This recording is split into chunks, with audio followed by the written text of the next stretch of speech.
Hey everybody, it's Lisa with Undermined Propaganda. It is May 17, 2026, Sunday afternoon. I don't know if you guys have ever watched the politicians and noticed the difference between politicians that are inauthentic, fake, and literally like AI nowadays. I mean, literally. You want to talk about not telling the difference between AI and human, you can't tell the difference between human and AI with these politicians because they lie, and honestly, not so effectively anymore, at least in my opinion.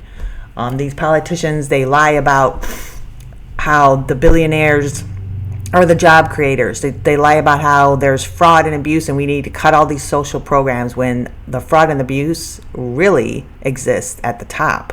That's where the true fraud and abuse is. But did you ever notice, I don't know if you ever noticed, when there happens to be every once in a while an authentic politician running for office? Mamdani is an example. In my opinion, it just the way he speaks, how he speaks, the gesturing, the body language, everything. It's like, it's human. It's human. There's empathy there. There's real, true human connection and engagement. And you compare somebody like him to somebody like, say, Lindsey Graham or some of the other people in Congress, even like Hakeem Jeffries or Chuck Schumer, Democrat and Republican both, just across the board, a bunch of fake little robots to do the bidding of the billionaires and the defense industrial complex and the lobbies, whether they be pharmaceutical, whether they be the Israel lobby, but that is why they exist in this world. So when I do see someone who is authentic, it really, really catches my attention. But before we take a look at somebody who comes across really authentic, let's just take a look at Lindsey Graham today on Meet the Press. Just another example of what I'm talking about, the fake, driven by greed and power and money and honestly fear at this point for somebody like him, to cheerlead for war and despair and destruction. Somebody like Lindsey Graham, who I've never once ever heard him call for peace, him call for restraint. I don't think it exists in his vocabulary. Never have I heard him say it. He's always cheerleading for war. That is who this man is.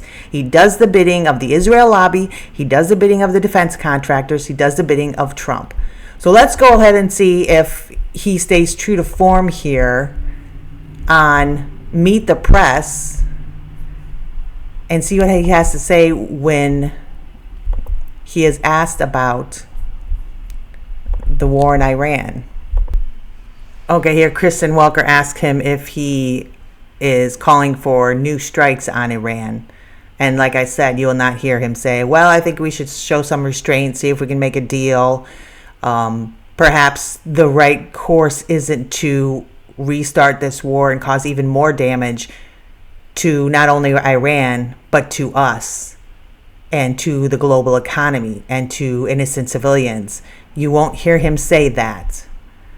Or maybe I'm wrong. Let's see. Let's see what Lindsey Graham says when she asks him what he thinks we should do moving forward with the Iran situation, as it's kind of in a holding pattern here since the ceasefire. But there's still more targets to be had, and there's things we can do to hurt the energy infrastructure is their soft underbelly. If you go back to the fight, I put energy on top of the list. So you're calling for strikes on the energy infrastructure, Senator? I'm calling to hurt this regime. If you do the same old thing, you're going to get the same result. Hurt them more, maybe they'll make a deal if you hurt them enough. But right now, I think they're trying to wait us out. I think they're playing games. And in the words of the president, I think they're crazy. I think he's right. Senator, the goal of this, one of the key goals from President Trump, was to get their Iran's nuclear capabilities, to wipe that out. How does the United States retrieve Iran's nuclear material without sending in ground forces? Well, hopefully you can do it diplomatically. But don't you need to send in ground forces if you want to retrieve it, which is what we heard Prime Minister And that's the thing. See, that's the thing about our system. You already have Lindsey Graham there calling for more war, like he always does.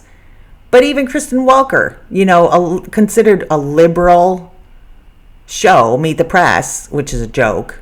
But she's like, oh, well, wait a minute, diplomacy. Oh, don't say this diplomacy. Don't say diplomacy. That's a dirty word. Oh my God. We can't do that. We need to get the rest of that uranium because, they're going to make a nuclear bomb. Even though Israel's the one that has nuclear bombs, and of course we do. Iran doesn't.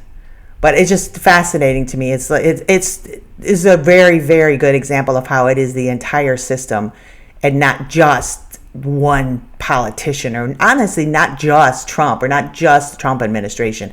This is an entire system that works to keep us at perpetual war, perpetual killing, perpetual causing despair around the entire globe, including here in America. So let's go ahead and finish this up real quick and see how Lindsay responds to that. To get the nuclear dose, there's another way to do it. I talked to him about it yesterday. Draw a circle around where we know it's at. Call it the circle of death. Anybody goes inside the circle is going to die until we can find a way to deal with this. The goal is to make sure they can't retreat it. They can't. See that? I mean, right there, circle of death. I mean, you don't see his ass over there. You don't see his ass fighting. But this is the kind of thing that the American people, that we're all subjected to constantly, always have been. And like I said earlier, I believe the level of propaganda just is not as effective as it used to be. That's why so many of the younger generations are fighting back. That's why Mom Donnie got elected. Because people are fed up. They're fed up with the psychopathic AI-like things that are supposed to be human going on the news and perpetuating constant war, constant despair, constant death and destruction. And it's fake. They're fake. They're not even real humans anymore. They're so hollowed out from the system that they're in. They're so hollowed out from the fact that they fight. They fight for this darkness.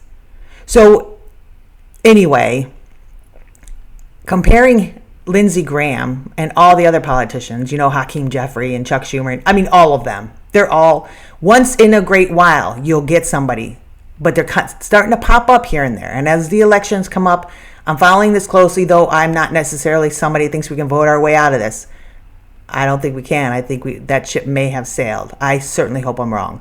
But I'm also definitely keeping an eye on these up-and-coming politicians and watching how they're gathering so much steam when they're actually truly going against the system. Not the fake America First, but the truly going. People calling for Medicare for all. People calling for a living wage. People calling for ending the war. People calling for Israel to be held accountable and to stop weapons to them.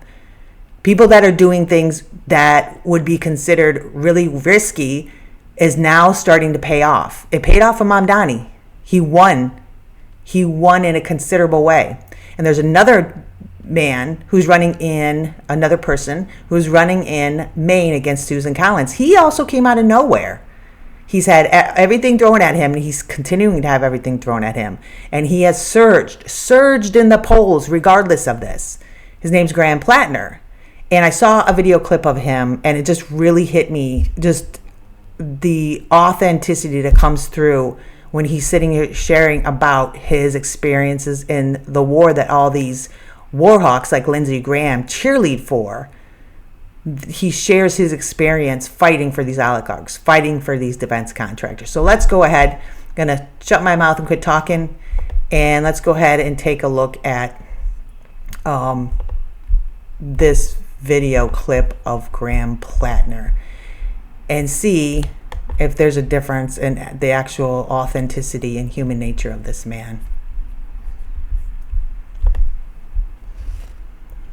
And trigger warning, by the way. You have been diagnosed with PTSD. You talked about that. When you look back now, when do you think you started to suffer from that? Because I was also diagnosed with PTSD, and for me, I can remember exactly what happened and that caused the sort of cascade. What was it for you? It was 2006, and it wasn't a specific moment. I think that's not actually true. Fuck. Oh man. I'm sorry. No, it's okay. In 2005, my vehicle got hit by an IED outside a place called Karma, north of Fallujah, and it was myself and my best friend. I was in the back of the truck. Another Marine was driving, and we drove over an IED, blew the truck up. We all got knocked unconscious. I come to, whole front of the truck is ripped off. I thought we had engine trouble. I was all discombobulated. I ran around the back of the truck, and there's my friend. He's alive, but a piece of shrapnel was come up under his helmet and ripped a lot of his head off. And I'm 20, and this guy's my best friend. We went to infantry school together. We came to the fleet together. We were thick as thieves, real close. And I just remember I was a combat lifesaver, so like I got this training on like how to, but they never told me what to do when you're like looking at brains. And I remember standing there being like, I don't know what the fuck to do. Like, this is my best friend, and I'm like, I'm supposed to save him, but I have no idea how to even do that. And then luckily this guy, Doc Huey, spectacular Navy corpsman, comes running up and starts immediately going to work and saves his life. And he survives, but has some pretty significant, it was a significant head wound. And, it happened. I was of course distraught because he was my best friend and I'm a kid and, and It's scary. it's very scary. And then we also came under fire. So all this is happening and there's also a gunfight going on. So then I got to go get in the gunfight for a while and we get the vehicle back. We drop him off at the medical station and then I'm in the back of the truck, just cleaning the blood out and mopping it up. And I just remember there was a moment and they were like, well, we got to go back on patrol in 3 hours. And you're just like, yep. So there was a hardening at that point for me where I was just like, you don't actually get to do this. You don't get to engage with it. Because if you do, you're going to be worthless. And you can't be worthless out here. The whole point of this is to be effective at your job. You're not going to let down your fellow Marines. And I realized looking back on it now, that was, because I saw, frankly, worse things after that. There was much more horrific violence. I saw people in far worse physical, far more death, awful stuff. But that was the first time it happened to me. And I think, we got back from that deployment and, the young Marines, we all drink a lot, we all party a lot, high risk behavior is pretty standard for young Marines. But when I got back from my Ramadi deployment in 06, in between my second and third deployments, that was when I know that I was absolutely self-medicating and drinking heavily, really not wanting to engage with feelings and emotions, becoming very emotionally distant. I had a girlfriend, the relationship totally fell apart because I was just a wreck of a human being. Sadly, that kind of remained sort of the case for a while after that, not being a very emotionally connected human being. And but I think it all starts back then. And there it is. I don't know about you, but I could feel the pain that he was conveying in that video. There was nothing fake about it. There was nothing superficial about it. This was real human experiences. And this is the kind of stuff that our system causes our own citizens. And people, like I said, people all over the world. But it happens to our own citizens too. People like Lindsey Graham cheering for this kind of stuff. And he talks about hardening there.